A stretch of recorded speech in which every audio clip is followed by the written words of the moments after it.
I want to start from the genesis as I take a moment to step away from the premises that is my reality. Forgive me.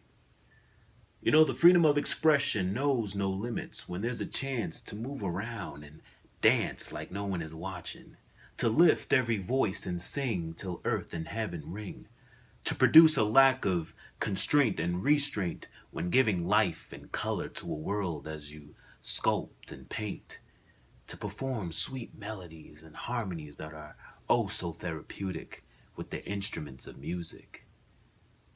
This blessing is what I like to call a lack of stressing. Thank God for the freedom of thought.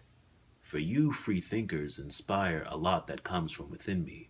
A talent molded and developed because it was meant to be. My mind speaks, therefore I am the scribe.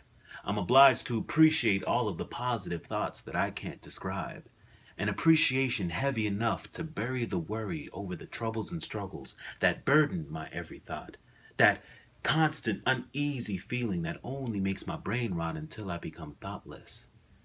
Thoughtless because of the insecurities and adversities that I let cloud my process because, well, I thought less.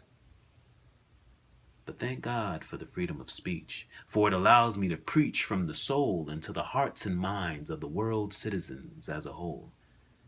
It seems to me that this is all just a product of being free, whether you think, write, dance, sing, play, act, paint, speak. It all comes naturally, and ironically sometimes. There is a price to what you do freely. Not just in money, but in the way that it impacts your life and the life of others. And sometimes we can't help ourselves. But that's the beauty of discovering the freedom of humanity, my sisters and brothers. We live differently, but equally. I'm stepping back into reality, but here's my revelation. This dedication is my way of showing solemn appreciation for the writers, the thinkers, the artists, and the dreamers for their own form of creation. We are destined to be the scholars of flowetry. This is my amendment to you. I call it freedom of poetry.